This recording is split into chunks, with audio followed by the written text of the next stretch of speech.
What's up, guys? Welcome to Kitchen Table Talk, episode 5. The NBA draft was last night, and the Hornets are a circus. That's the nicest way I can put it.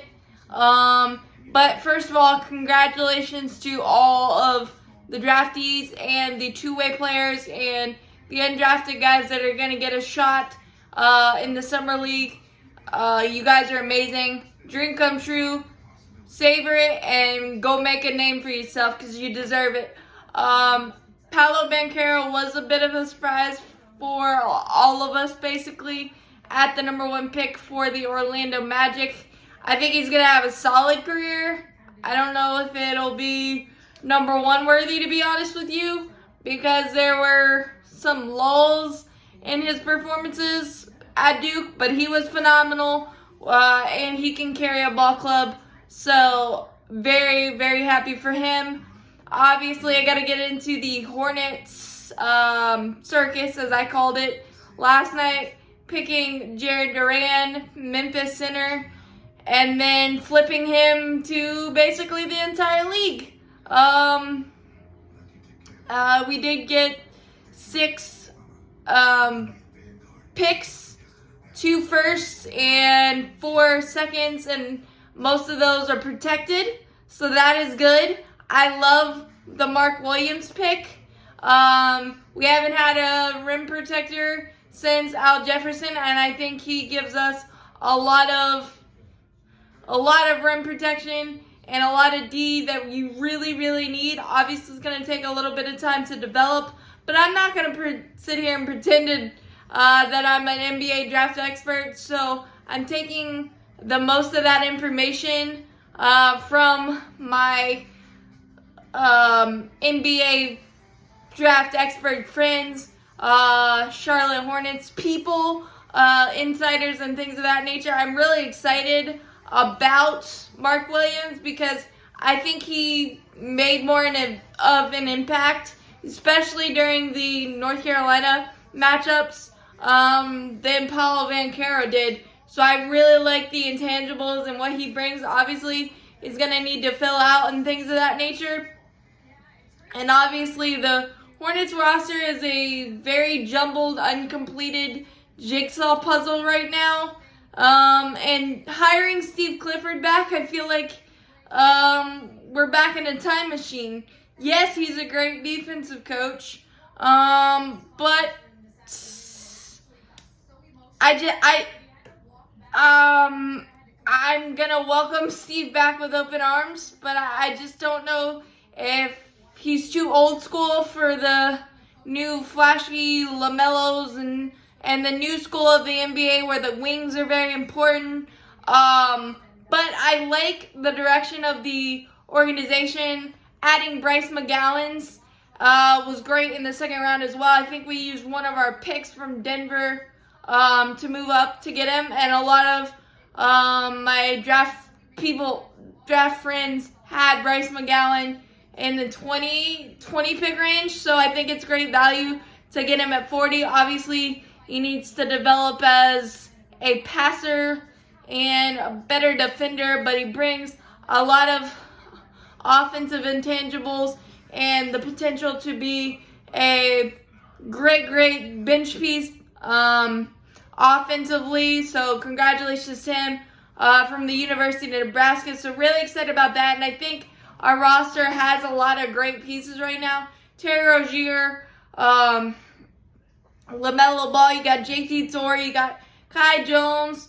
you got Jay Bouknight, and hopefully Steve Clifford can unlock what James Borrego couldn't in terms of that. Kelly Oubre, you got that as well.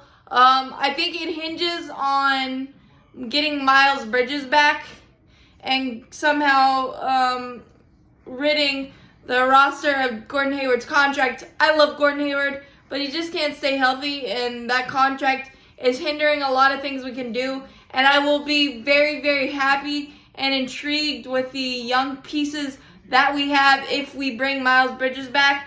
If we don't and we have to go a different direction, it'll be very, very interesting. And honestly, yes, Steve Clifford brings us back into a time machine, and it's kind of odd, but it's the Hornets, so it's not really that surprising.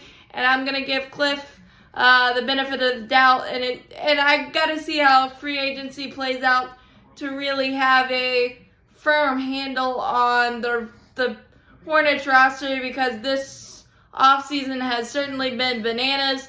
But I'm really excited about the additions of Mark Williams and Bryce McGowan. I think they are great pieces, and maybe we finally found somebody in the middle that we can trust for a long time. And again, so much young talent that I'm really excited about. But again, it hinges on Miles Bridges' free agency and what happens there. But that's pretty. And Kyrie Irving and the LA Laker rumor is gaining a little bit of steam, but we'll see there. I really can't comment on too much other than the Hornets part of the draft, because I'm just not as well versed in that. But that is my opinion on the circus of the Hornets. It's an emotionally charged day for me with the Hornets and Freddie Freeman returning to Atlanta for the first time in a Dodger uniform.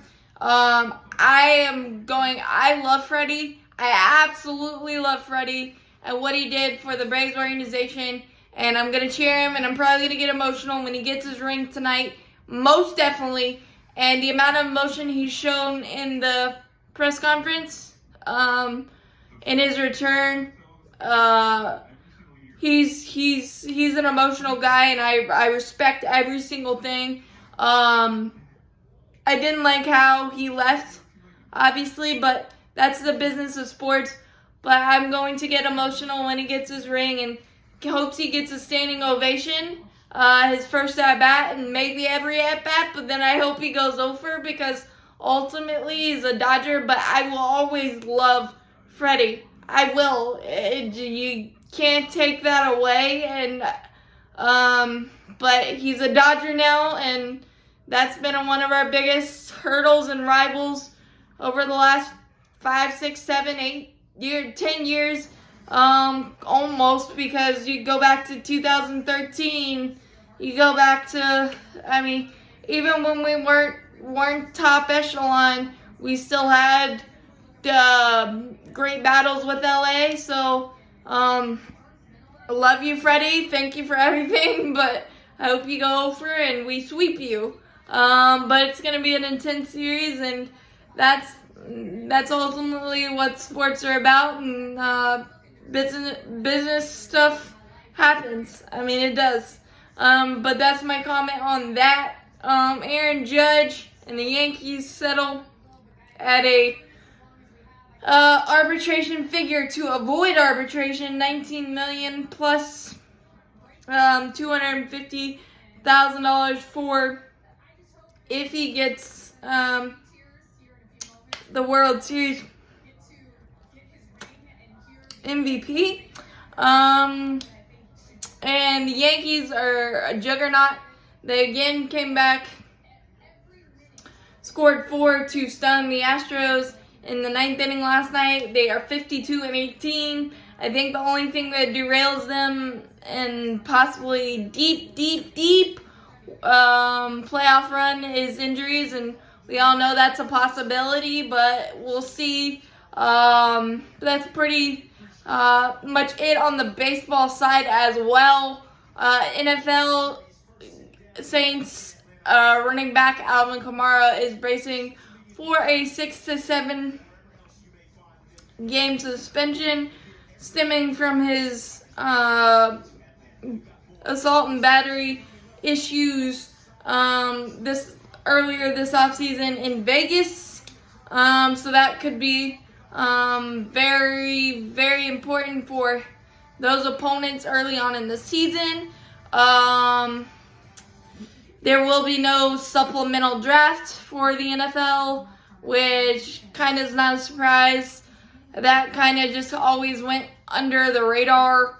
So we'll see how that ends. The Avalanche try to close out the Stanley Cup Finals tonight. I think they will.